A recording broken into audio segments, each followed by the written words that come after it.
بسم الله الرحمن الرحيم إن الحمد لله نحمده ونستعينه ونستغفره ونعوذ بالله من شرور أنفسنا وسيئات أعمالنا من يهده الله فلا مضل له ومن يضلل فلا هادي له وأشهد أن لا إله إلا الله وحده لا شريك له وأشهد أن محمدا عبده ورسوله يا أيها الذين آمنوا اتقوا الله حق تقاته ولا تموتن إلا وأنتم مسلمون يا أيها الناس اتقوا ربكم الذي خلقكم من نفس واحدة وخلق منها زوجها وبث منهما رجالا كثيرا ونساء واتقوا الله الذي تساءلون به والأرحام إن الله كان عليكم رقيبا يا أيها الذين آمنوا اتقوا الله وقولوا قولا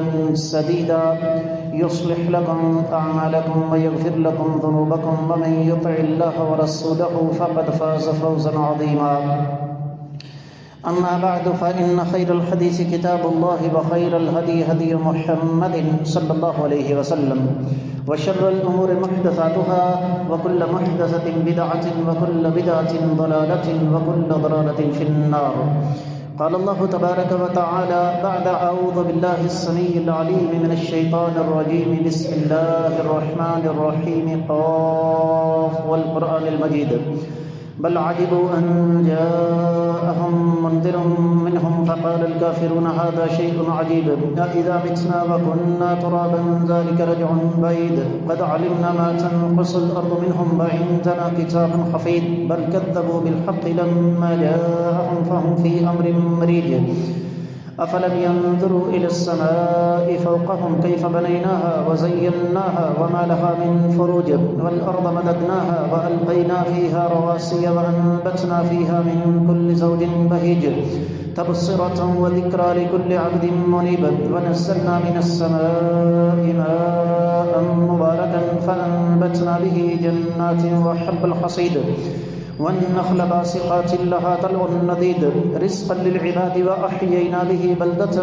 ميتا كذلك الخروج كذبت قبلهم قوم نوح وأصحاب الرس وثمود وعاد وفرعون وإخوان لوط وأصحاب الأيكة وقوم تبع كل كذب الرسل فحق وعيد أفعينا بالخلق الأول بل هم في لبس من خلق جديد ولقد خلقنا الإنسان ونعلم ما توسوس به نفسه ونحن أقرب إليه من حبل الوريد إذ يتلقى المتلقيان عن اليمين وعن الشمال قعيد ما يلفظ من قول إلا لديه رقيب عتيد وجاءت سكرة الموت بالحق ذلك ما كنت منه تحيد ونفخ في الصور ذلك يوم الوعيد وجاءت كل نفس معها سائق وشهيد لقد كنت في غفلة من هذا فكشفنا عنك غطاءك فبصرك اليوم حديد وقال قرينه هذا ما لدي عتيد ألقيا في جهنم كل كفار عنيد مناع للخير معتد مريب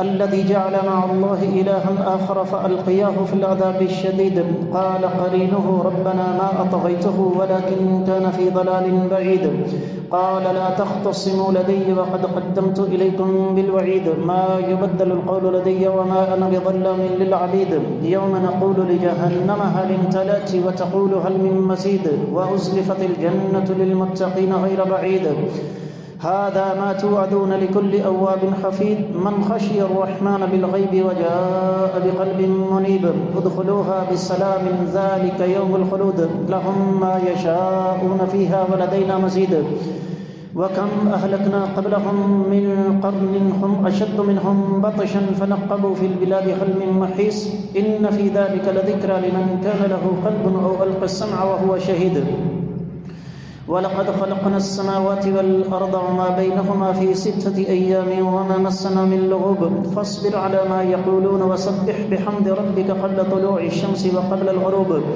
ومن الليل فسبحه وأدبار السجود واستمع يوم ينادي المناد من مكان قريب يوم يسمعون الصيحة بالحق ذلك يوم الخلود ذلك يوم الخروج إنا نحن نحيي ونميت وإلينا المصير يوم تشقق الأرض عنهم صراعا ذلك حشر علينا يسير نحن أعلم بما يقولون وما أنت عليهم بجبار فذكر بالقرآن من يخاف وعيد.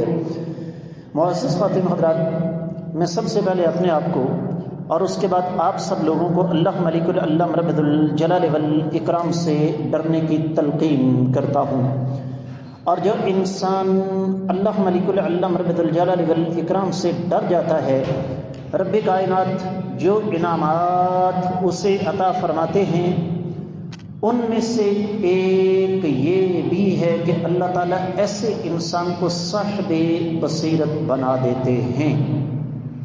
اور صاحب بصیرت انسان کی کچھ خوبیاں ہیں جن میں سے ایک کا تذکرہ ہم آج کریں گے.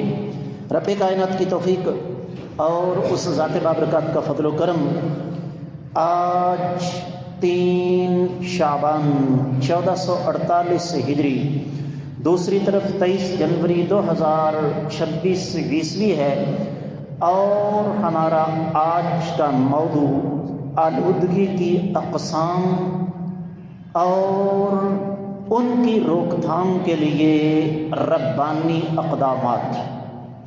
آلودگی جس کا معنی ہے گندگی، کتنی قسم کی ہوتی ہے، اور اس گندگی کو روکنے کے لیے اللہ رب العزت نے کیا کیا اقدامات فرمائے ہیں، اللہ تعالیٰ نے ہمارے لیے کیا کچھ کیا ہے.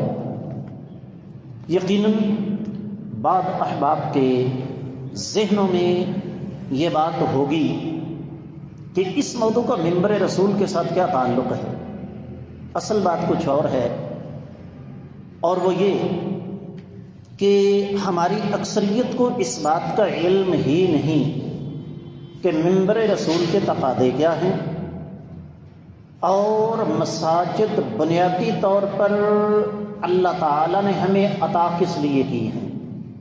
آج کا موضوع حسب معمول نکتوں کی شکل میں، اور اس موضوع کا تعلق ہم میں سے ہر ایک کے ساتھ ہے.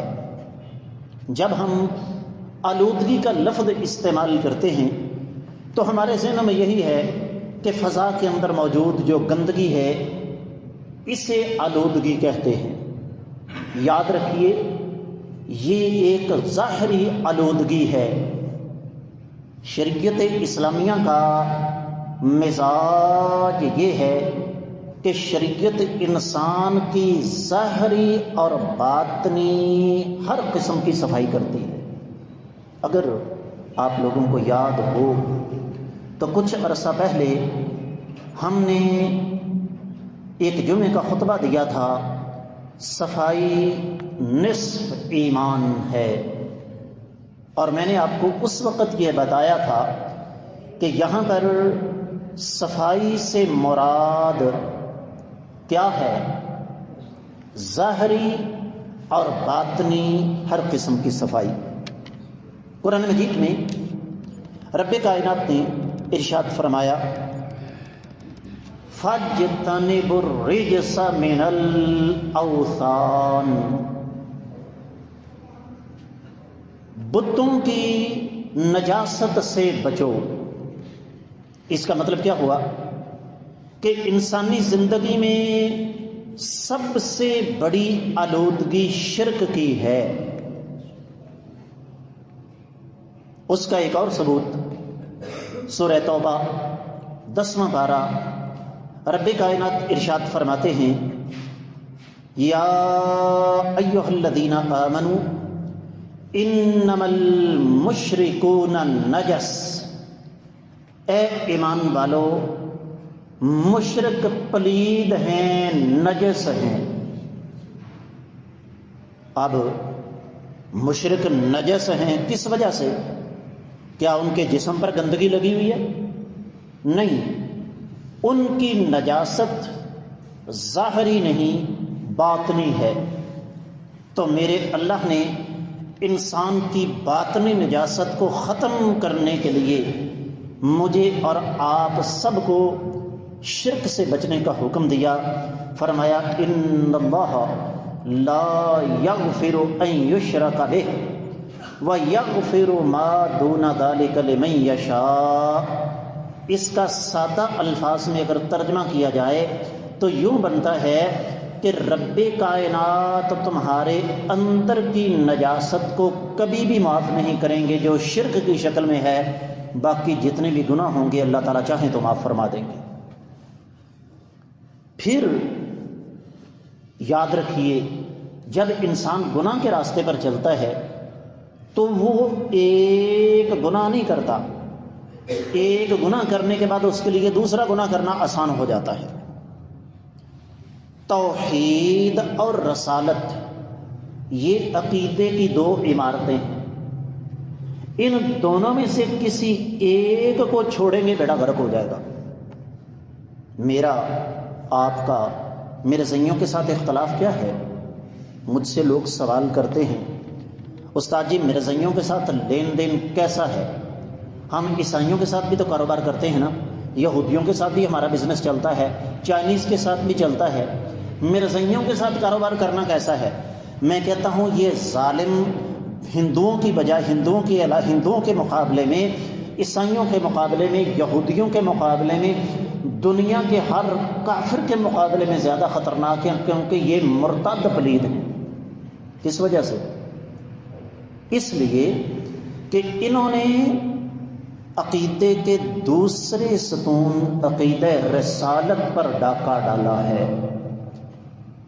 اور یاد رکھیے رسالت کو سمجھے بغیر توحید سمجھ میں آ ہی نہیں سکتی۔ اس کا مطلب کیا ہوا کہ جس بد نصیب انسان کے عقیدے میں توحید کے حوالے سے یا رسالت کے حوالے سے تحفظات موجود ہیں، جس نے عقیدہ توحید اور عقیدہ رسالت کو نہیں سمجھا، اس سے زیادہ آلودہ انسان اور کوئی ہو ہی نہیں سکتا، کیونکہ جب انسان توحید کو چھوڑتا ہے شرک کی گندگی سے آلودہ ہو جاتا ہے، جب رسالت کو ترک کرتا ہے تو پھر بدعات، تقلید اور اندھی عقیدت کی آلودگیاں اس پر حملہ کر دیتی ہیں۔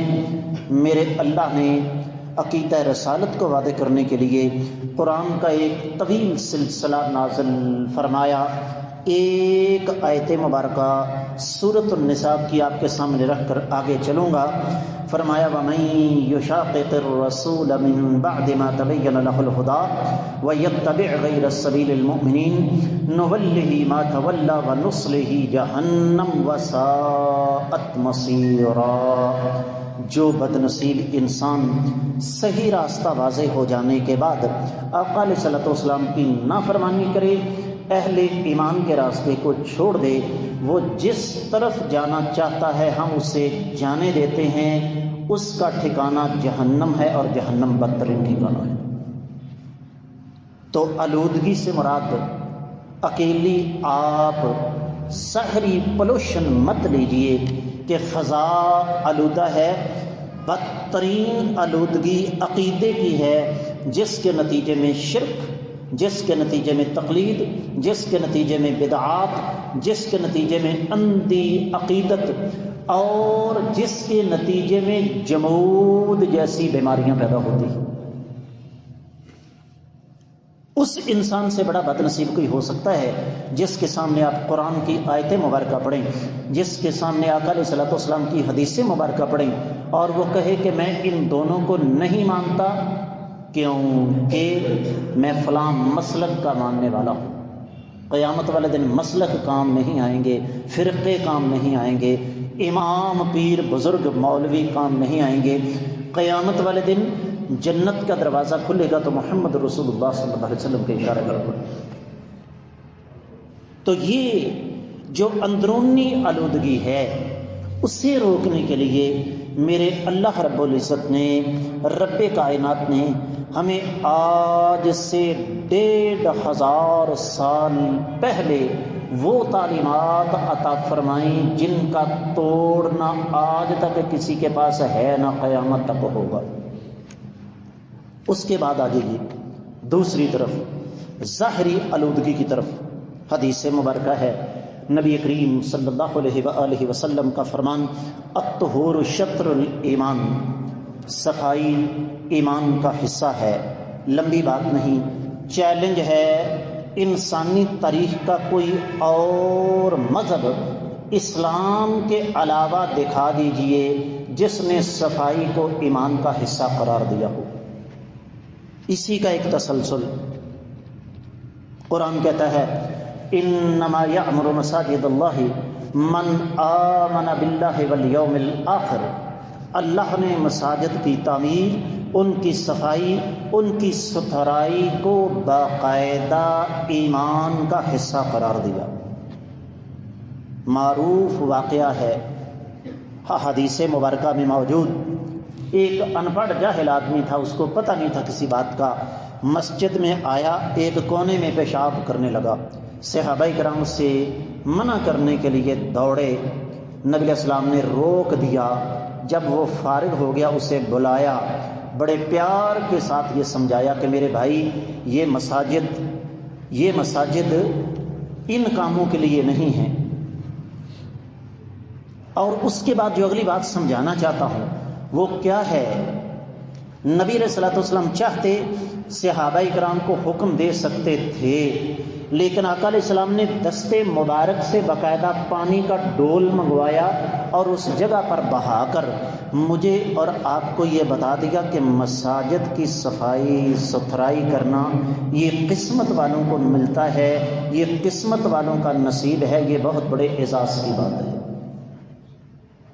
آج ساڈے چودھری اور مولوی صاحب اور میں نے جتیاں والی جگہ تے گوڈے گوڈے کٹا ہے تے تیرے ٹوٹے نے، مولوی تیرے پیو دا ملازم ہے، مسجد کا معاملہ ہے نا، تو بھی یہاں نماز پڑھنے آتا ہے، باقی لوگ بھی آتے ہیں، تے مر برش پھڑ کے مار چھڑ کی تیرے پیروں میں مہندی لگی ہے یا تیرے ہاتھوں دے چھالے ہوئے ہیں، لیکن وجہ کیا ہے، سبب کیا ہے، ہمیں آج تک کسی نے یہ بات سمجھائی ہی نہیں۔ پھر آگے بڑھیے، اللہ کے نبی صلی اللہ علیہ وسلم نے ارشاد فرمایا، جب تم مسجد میں آؤ تو کچا لہسن اور کچا پیاز کھا کے مت آؤ۔ کس لیے؟ فرمایا ان الملائکۃ تتعذی ما تتعذی منہ بنو آدم او کما قال علیہ الصلوۃ والسلام، فرمایا منہ کے اندر بو پیدا ہوتی ہے اور اس بو سے جس طرح انسان کراہت کرتا ہے اسی طرح اللہ کے فرشتے بھی کراہت کرتے ہیں۔ کیوں؟ ایک اور پھر یہیں پہ بس نہیں، ماحولیاتی آلودگی کو روکنے کے لیے میرے آقا علیہ الصلوۃ والسلام نے کیا فرمایا؟ السواک مطہرۃ للفم ومرضاۃ للرب، مسواک منہ کو پاک کرنے والی ہے اور اللہ کو راضی کرنے والی ہے۔ اللہ کے نبی صلی اللہ علیہ وسلم اپنے گھر میں داخل ہو رہے ہیں اور مسواک کر رہے ہیں۔ صحابہ نے پوچھا آقا یہ کیا؟ فرمایا میں اپنے اہل و عیال کے ساتھ بیٹھتا ہوں، مجھے یہ بات پسند نہیں کہ میرے منہ سے آنے والی بو کی وجہ سے میرے اہل و عیال کراہت کریں۔ شریعت نے سگریٹ، تمباکو وغیرہ کو حرام قرار دیا۔ کس وجہ سے حرام قرار دیا؟ کہ اس سے منہ کے اندر بو پیدا ہوتی ہے۔ پھر دیکھیے ماحولیاتی آلودگی سے بچانے کے لیے قدرت کے اقدامات کیا ہیں۔ بڑی واضح مثال، دنیا کے کسی ایسے سمندر کا نام لیجئے جس کا پانی نمکین نہ ہو، دکھا سکتے ہیں جی کوئی؟ سوال ہی پیدا نہیں ہوتا۔ وجہ کیا ہے؟ سبب کیا ہے؟ سمندر کے اندر جہاز غرق ہوتے ہیں، سمندر کے اندر مچھلیاں مرتی ہیں، سمندر کے اندر آبی مخلوق مرتی ہے۔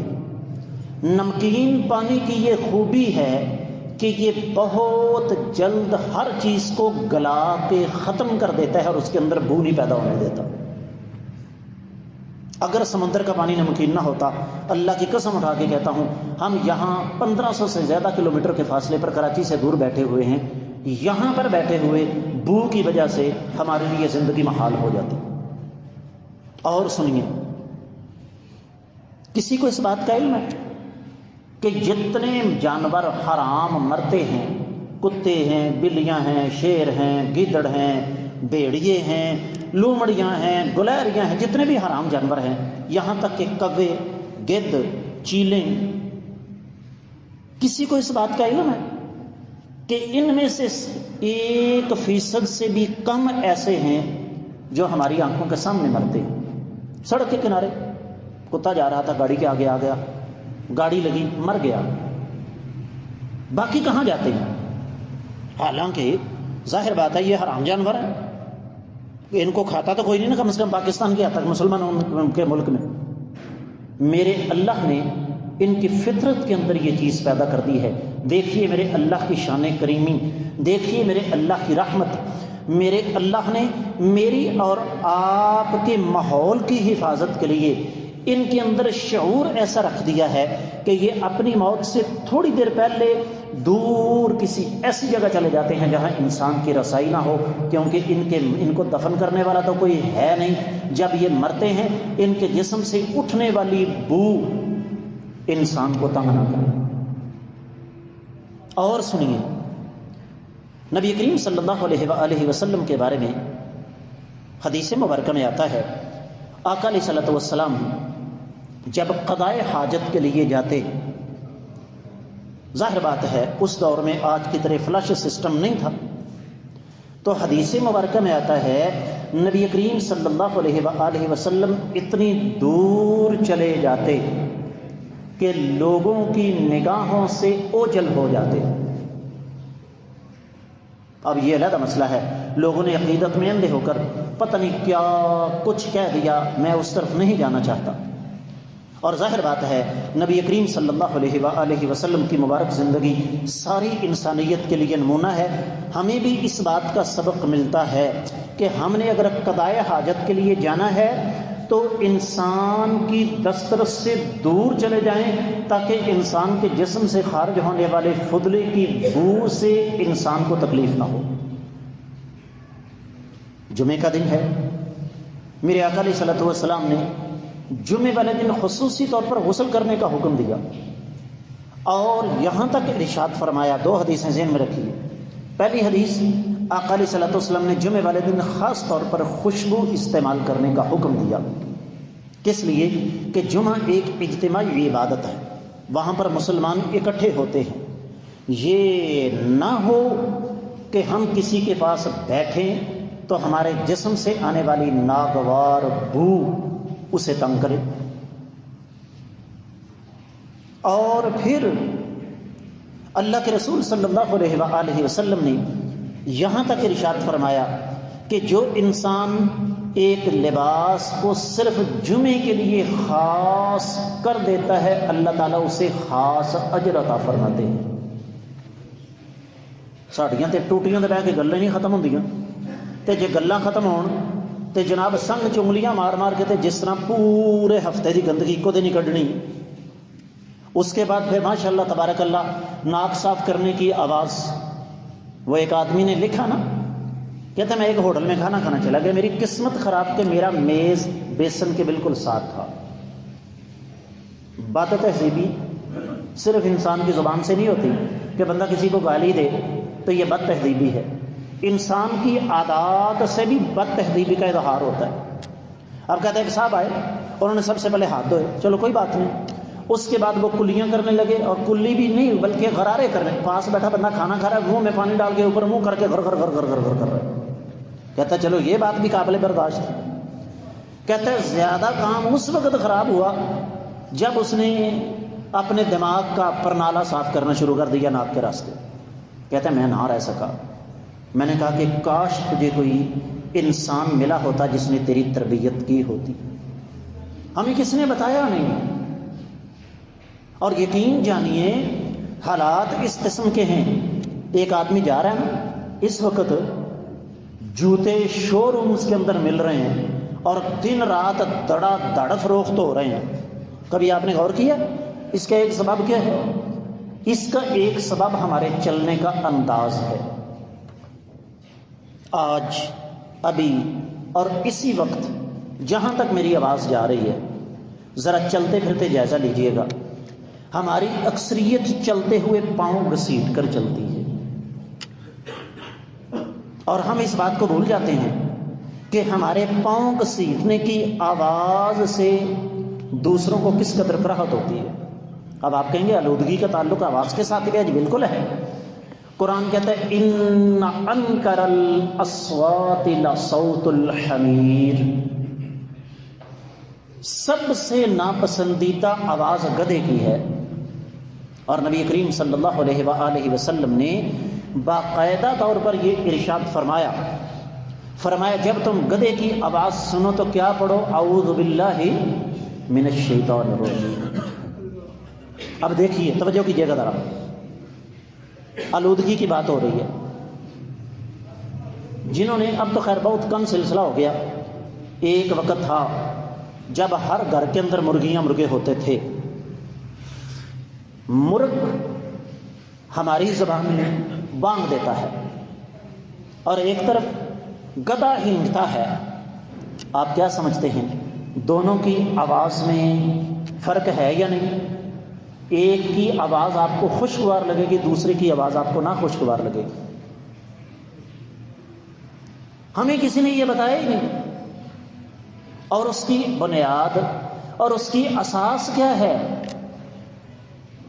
یہ بیماریاں آئی کہاں سے؟ ہم نے قرآن کو، حدیث کو، دین کو، شریعت کو تبرک کا ذریعہ تو سمجھا، لیکن اس کے مطابق عمل کر کے ایک مثالی زندگی کیسے بسر کرنی ہے یہ ہم نے آج تک نہیں سمجھا، جس کا سب سے بڑا ثبوت کیا ہے؟ اس وقت حالات یہ ہیں، لوگ اپنے آبائی مکان، بھائی صاحب 2 سال سے جس مکان کے اندر رہ رہے ہیں اسے چھوڑ کر کالونیوں کے اندر کیوں شفٹ ہو رہے ہیں؟ وجہ کیا ہے؟ سوال۔ اور پھر ایک اور سنیے، شہروں میں سونی صاحب 4 کروڑ کی کوٹھی لوگ 1.5-2 کروڑ میں فروخت کر کے جا رہے ہیں۔ کیوں؟ وہ کہتے ہیں بھاجی مسجد دے نال مکان ہے، مولوی صاحب رات 2 بجے اٹھ کے تے گھوڑیاں گانیاں شروع کر دیں تے جے منع کر دئیے تے گستاخ رسول دا فتویٰ۔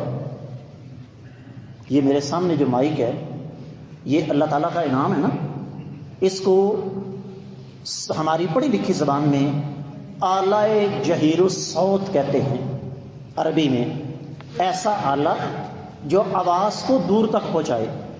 یہ اللہ تعالیٰ کا انعام ہے نا، اللہ تعالیٰ کی رحمت ہے، اسے زحمت ہم نے خود بنایا۔